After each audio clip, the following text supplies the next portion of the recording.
ሕፃናት አሁን ልጅ ሳሉ አባታቸውን ምን አድርገው ይስሉት ይሆን? የሆነ ጥጃ አድርገው ይስሉት ይሆን?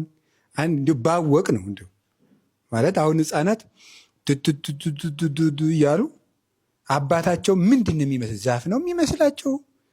ምንድን ነው የሚመስላቸው? እንዲሁ አሁን አናውቀውም።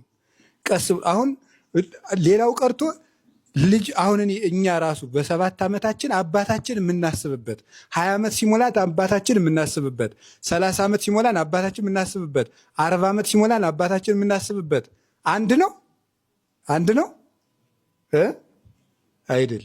አሁን እኔ ትንሽ ልጅ የሚመስለው አሁን ሕፃን ልጅ የ3 ዓመት ልጅ እኔ እናቱ የምትመስለው የሆነ ጡት የምትለግስ ድርጅት ማለት ምን ማለት መሰላችሁ? በቃ የምታጠባ ሴትዮ ናት። በቃ ሌላ መውለድ እናት የእናት ነገር የሚባል ቋንቋ አያውቅም። ዋናው ነገር ጡት የምታጠባና የምትንከባከብ አንዲት ሴትዮ ናት።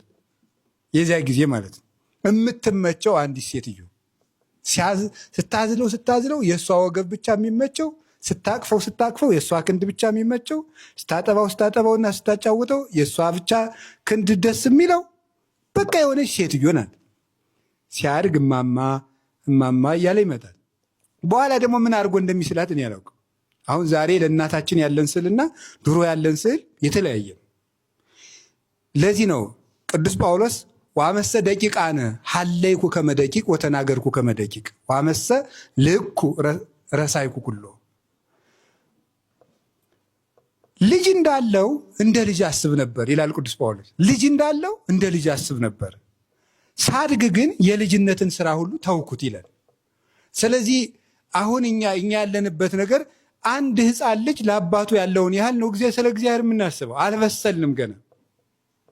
ለዚያ እኮ ነው አሁን እግዚአብሔር ለእኛ የሚመስለን ልክ ቅድም እንደነገርኳችሁ እናት ደግሞ አባት ምን ሊመስለው ይችላል? ለሕፃን ልጅ የሆነ ትልቅ ሰው ሲማታ መጥቶ የሚያስጥል የሆነ ትልቅ ሰውዬ ሊመስለው ይችላል ነው። እኔ እንግዲህ የሕፃናትን ልብ ሁሉ መርምሬ አላውቅም።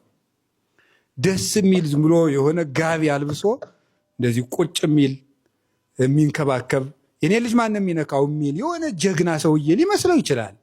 ሲያድግ ደግሞ አባት ከዚያ በላይ ነው። ቆይ እግዚአብሔርንም እኛ የምናስበው አሁን በእኛው እንደዚያ ነው የምናስበው።